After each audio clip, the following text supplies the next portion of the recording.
Hello बच्चों, अर्धवार्षिक परीक्षा की पूरी तैयारी के लिए प्रज्ञा स्मार्ट क्लास समर्पित है। रसायन विज्ञान अर्थात केमिस्ट्री 12th के आईएमपी क्वेश्चन देने के लिए हम आपको तैयार कर रहे थे, तो इसमें समय लग गया। 12th क्लास में जो 6 माही परीक्षा हमारी हो रही है प्यारे बच्चों, अर्धवार्षिक परीक्षा की पूरी तैयारी के लिए हम आपको यहाँ पे जो आईएमपी क्वेश्चन लाए हैं इसको समझ लीजिए आप। जो हमारा सेकंड चैप्टर है बिलियन, आधुनिक राउल्ट नियम व्युत्पन्न कीजिए।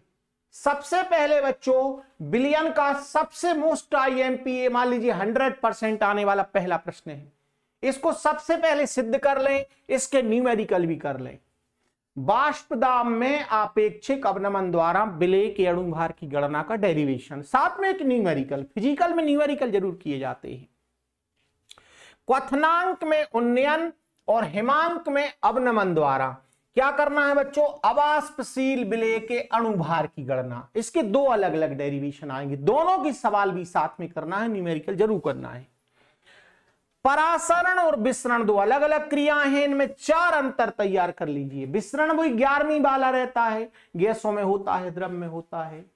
विद्युत रसायन में आएंगे तो सबसे पहले सेल स्थिरांक तैयार करेंगे, बड़ा इंपॉर्टेंट क्वेश्चन है। और सेल स्थिरांक में L/A, L दोनों इलेक्ट्रोडों के बीच की दूरी और A उसका अनुप्रस्थ काट का क्षेत्रफल, और सबसे बड़ी बात इसका डिटर्मिनेशन अर्थात निर्धारण कैसे किया जाता है। रासायनिक बलगतकी में चलेंगे आप तो अभिक्रिया की दर को प्रभावित करने वाले 4 कारक लिख लीजिए आप, बहुत ही खास, सबसे ज्यादा एमपी बोर्ड में तो सबसे मोस्ट आने वाला प्रश्न है। अब आगे बढ़ेंगे हम, तो हमारी इस पूरी तैयारी के लिए बच्चों को लाइव क्लास अटेंड करना बहुत जरूरी। प्रज्ञा स्मार्ट क्लास पे सभी सब्जेक्ट नंबर 1 फैकल्टी से पढ़ाए जाते हैं। इसकी हम टाइमिंग देख लेते हैं। सुबह 7 से 7:45 आपको 11वीं क्लास की मैथ्स मिलेगी। आइए आप 7:45 से 8:30 बजे 12th मैथ्स पढ़ाते हैं सर। 8:30 से जो है मैम लेती हैं बायोलॉजी, बहुत ही खास, बहुत ही स्पेशलिस्ट। 9:15 से 10 बजे तक बायोलॉजी की तैयारी होती है। उसके बाद 11th फिजिक्स शाम को रहती है 7:45 से 8:35। उसके बाद 11वीं केमिस्ट्री में लेता हूं 4:30 से 5:15 तक। 5:15 से 6 बजे तक का 12th का समय है, बहुत ही अच्छे तरीके से यहाँ पे व्यवस्थित तरीके से मैनेज रहती हैं। उसके बाद फिजिक्स 12 लगती है 7 से 7:45।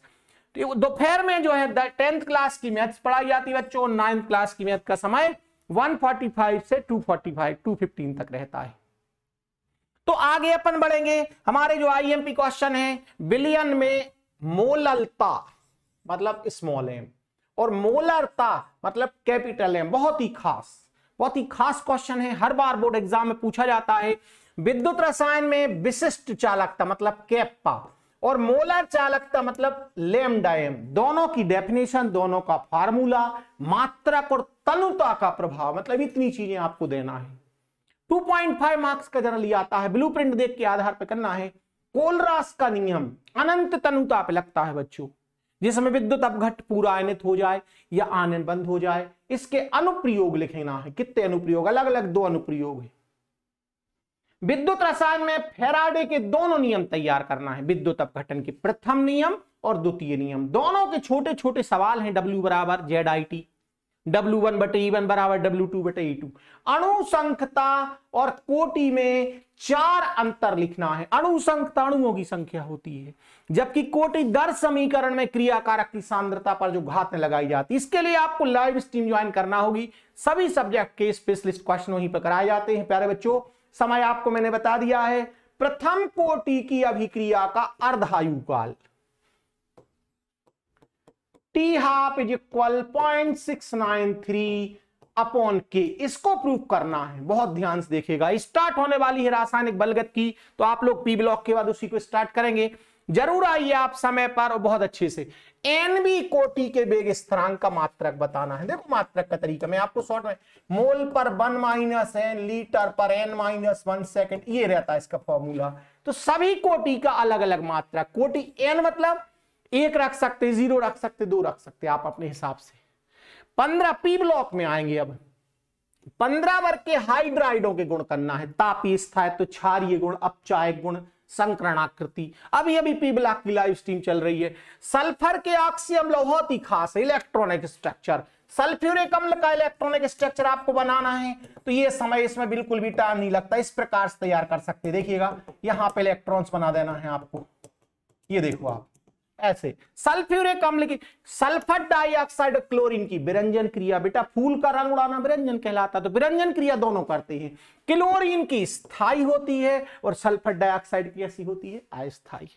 बहुत अंतर हैलोजन की संरचना आकृति बना दीजिए आप। उत्कृष्ट गैसें क्यों अक्रिय है? इनके अंतिम कोश में कितने इलेक्ट्रॉन होते हैं? 8 इलेक्ट्रॉन। अष्टक पूरा है। जीनान के फ्लोराइड तैयार कर लो, हीलियम के 2 उपयोग तैयार कर लो। तो इतना तैयार करने के बाद हमारा ये पार्ट ए है, इसको बीसी पार्ट में भी आपको देते रहेंगे। जरूर जुड़िएगा। परीक्षा के लिए बहुत बहुत शुभकामनाएं। Thank you.